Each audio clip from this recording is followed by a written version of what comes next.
तो स्वागत है आप सभी लोगों का अब आपकी बारी में, जहां आप सुनते हैं डर से भरी सच्ची डरावनी कहानियां। तो आज किस कहानी की शुरुआत करूं उससे पहले अगर आपने हमारा YouTube चैनल सब्सक्राइब नहीं किया है तो जल्दी से जल्दी सब्सक्राइब करें और बेल आइकन को ऑल में सेट करें, जिससे मेरी आने वाली अगली कहानी का नोटिफिकेशन सबसे पहले आपको मिले। और हाँ, अगर आपके पास भी ऐसी कहानियां हैं और आप चाहते हैं कि आपकी कहानी को मैं अपने तरीके से सुनाऊं, तो प्लीज आप उस कहानी को मुझे इंस्टाग्राम में भेज सकते हैं, जिसकी लिंक मैंने डिस्क्रिप्शन बॉक्स में डाल दी है। तो चलिए शुरुआत करते हैं आज की कहानी की। तो आज की जो कहानी मैं आपको सुनाने जा रहा हूँ वो एक सच्ची घटना पे आधारित है, जो कि दिल्ली यूनिवर्सिटी के दो प्रोफेसर के साथ हुआ था। वो दोनों पैरानॉर्मल जैसी चीजों पे विश्वास नहीं करते थे। सो इन सब चीजों को जानने के लिए वो जोधपुर के किले में गए, जो कि राजस्थान में है। दोस्तों, यह कहानी बहुत ही इंटरेस्टिंग और डरावनी है। आई होप आप लोगों को यह कहानी जरूर पसंद आएगी।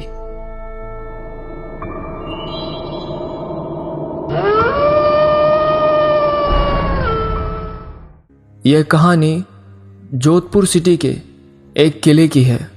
वह किला बहुत ही पुराना और बहुत दिनों से खाली था। उसे खाली देखकर उसमें ठेला रिक्शा चलाने वाले रहने लगे। वह पैलेस देखने में बहुत ही बड़ा था। वह किला 2 तला वाला था।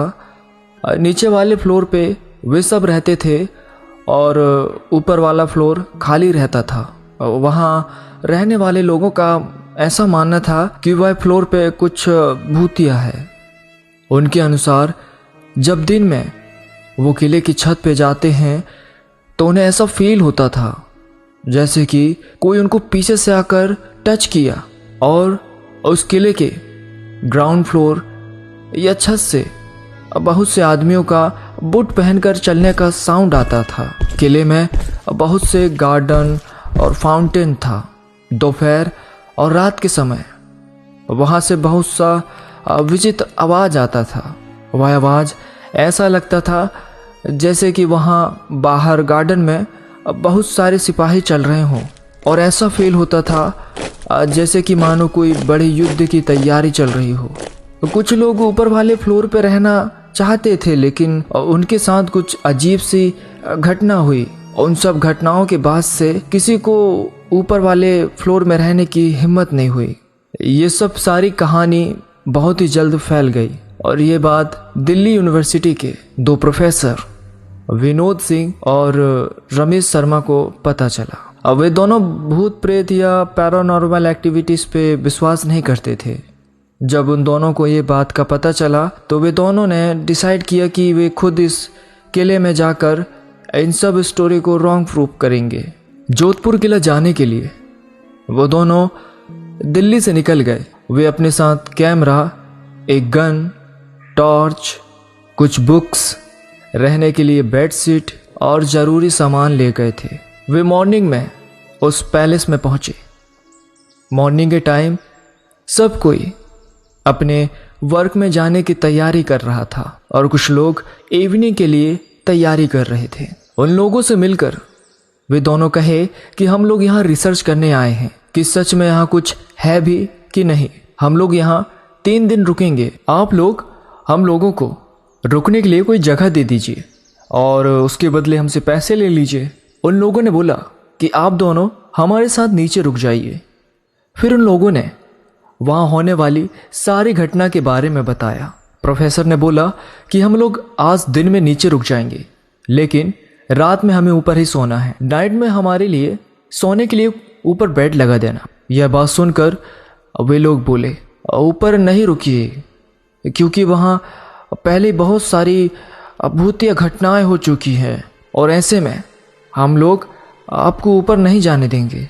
लेकिन प्रोफेसर नहीं माने और ऊपर जाने का जिद करके रात में ऊपर फ्लोर पर ही ठहरने की व्यवस्था करवा लिए। वे दोनों दिन भर नीचे और ऊपर छत पर घूमते रहे ताकि उन्हें कुछ दिख जाए या महसूस हो सके।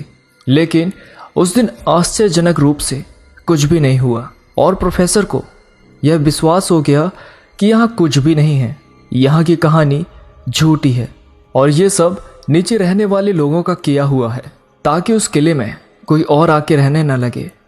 लेकिन प्रोफेसर उस रात वहीं रुककर देखना चाहते थे, पूरी तरह संतुष्ट होना चाहते थे। धीरे धीरे दिन ढल गया और रात हो गई। रात का खाना खाने के बाद वे दोनों ऊपर जाकर सोने की बात कहने लगे। नीचे रहने वाले मजदूरों ने उनको रोकना चाहा ताकि वे ऊपर नहीं बल्कि नीचे ही सोएं, लेकिन प्रोफेसर नहीं माने और वे ऊपर वाले फ्लोर पर जाने लगे। मजदूरों ने तब प्रोफेसर को कहा कि सर, आप लोग तो हमारा बात नहीं मान रहे हो, तो अब हम आपको मना नहीं करेंगे, लेकिन आपको हमारा एक बात ज़रूर से मानना होगा। आप हमारे साथ हमारे कुत्ता लेकर जाइए और कोई भी प्रॉब्लम हो तो तुरंत नीचे आ जाइएगा। प्रोफेसर ने उनकी बात मान ली और अपने साथ उस कुत्ते को भी ऊपर ले गए। उन दोनों के सोने के लिए खटाई बिछाई गई थी। वे उस कुत्ते को खटाई की पाया में बांध दिया और वे दोनों लेट नाइट तक बात करते रहे, लेकिन उस टाइम तक कुछ नहीं हुआ और धीरे धीरे उन्हें नींद आने लगा और वे सो गए। उन्हें सोए हुए थोड़ा ही टाइम हुआ था कि तभी वहां बहुत जोरों की हवा चलने लगी। वहां की सारी खिड़कियां आपस में टकराने लगी और उनके साथ जो कुत्ता था वो बहुत जोर जोर से भौंकने लगा। यह सब सुनकर उनमें से एक प्रोफेसर रमेश शर्मा का नींद टूट गई। जब उनका नींद टूटा तो उन्हें ऐसा फील हुआ कि कोई उसके खटाई पर आकर बैठा और फिर खटाई चर की आवाज की। तभी वे उठ बैठे और इधर उधर देखा, लेकिन देखा कि खटाई और उस रूम में कोई नहीं है। वहीं दूसरी तरफ प्रोफेसर विनोद सिंह अभी भी नींद में थे और वह कुत्ता बहुत तेज भौंक रहा था। तभी प्रोफेसर रमेश को बूट पहने किसी आदमी के चलने की आवाज आ रही थी। वे टॉर्च लेकर उठे। यह आवाज ऊपर छत की सीढ़ियों से आ रही थी। वे ऊपर सीढ़ियों की तरफ जाने लगे और वे जैसे जैसे ऊपर जा रहे थे बूट का साउंड तेज होते जा रही थी। वो अब टेरेस पे थे, लेकिन वहां कोई भी नहीं था, पर अभी भी बूट का साउंड आ रही थी। तभी अचानक उनको किसी ने बहुत जोरों से पुश किया और वे सीढ़ियों से होते हुए नीचे गिर गए। गिरने से उन्हें बहुत चोट आई और वो बेहोश हो गए। प्रोफेसर विनोद सिंह उस समय एक सपना देख रहे थे कि कोई उनको तलवार से मारने वाला है। तभी उनका नींद टूट गया। उनका जब नींद टूटा तो वो देखते हैं कि उनके सामने वाले बेड पे प्रोफेसर रमेश नहीं है और वो कुत्ता जो उन्हें मिला था वो मर चुका है। तभी उनको बहुत जोर से भाला पटकने का आवाज आने लगा। तभी उस रूम की सारी खिड़कियां आपस में टकराकर टूटने लगी। यह देखकर प्रोफेसर विनोद बहुत ही डर गए। तभी बूट पहने किसी आदमी का चलने का आवाज आने लगी। यह आवाज सामने गेट के पास से ही आ रही थी। विनोद सिंह बहुत ही घबरा गए। वो जोर जोर से रमेश तुम कहाँ हो चिल्लाने लगे, लेकिन रमेश का कोई रिप्लाई नहीं आया। धीरे धीरे बूट का आवाज बहुत तेज होने लगा और देखते ही देखते ऐसा लगने लगा कि वह बूट वाला आदमी रूम के बाहर डोर पर है। विनोद सिंह यह सब देखकर उठ खड़े हुए। उन्होंने अपने बैग से अपने प्रोटेक्शन के लिए रिवॉल्वर निकाला और उसे लोड कर लिए। तभी वह बूट वाला आदमी ठीक गेट के फ्रंट में आ जाता है। उसे देख विनोद सिंह की आंखें फटी की फटी रह गई। वह आदमी दिखने में ना ही आदमी था ना ही जानवर। उसका लोअर बॉडी पार्ट आदमी के जैसे था और अपर बॉडी पार्ट शेर के जैसा था और उसकी बॉडी से पूरा आर पार दिख रहा था, ऐसा कि मानो जैसे कि वह ट्रांसपेरेंट ग्लास का बना हो। विनोद सिंह उसे अपनी तरफ आता देख डर गए और अपने रिवॉल्वर से 3 गोलियां उसके ऊपर दाग दी।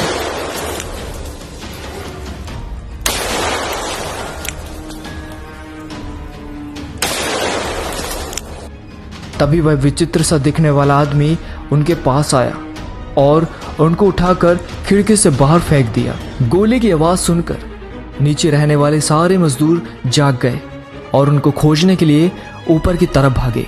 ग्राउंड फ्लोर पर ही प्रोफेसर रमेश थे और जब ऊपर जाकर उन्होंने देखा तो प्रोफेसर विनोद नहीं थे और उनका कुत्ता मर चुका था। लेकिन खास बात यह थी कि रूम पहले जैसा सामान्य था, वहां कोई टूट फूट नहीं दिख रहा था। कुछ देर खोजने के बाद उन्हें प्रोफेसर विनोद भी मिल गए। उन दोनों को हॉस्पिटल ले जाया गया। प्रोफेसर विनोद को 3 दिन के बाद होश आया।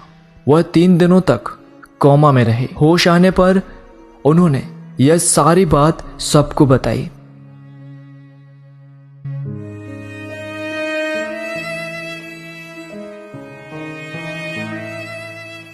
तो दोस्तों, यह थी जोधपुर के एक डरावने किले की कहानी। आशा करता हूं आपको यह कहानी जरूर पसंद आई होगी। अगर कहानी पसंद आई है तो इस कहानी को एक लाइक और हमारे चैनल को जरूर सब्सक्राइब करें ऐसे ही डरावनी कहानियां सुनते रहने के लिए। तो मैं फिर मिलूंगा किसी और कहानी के साथ।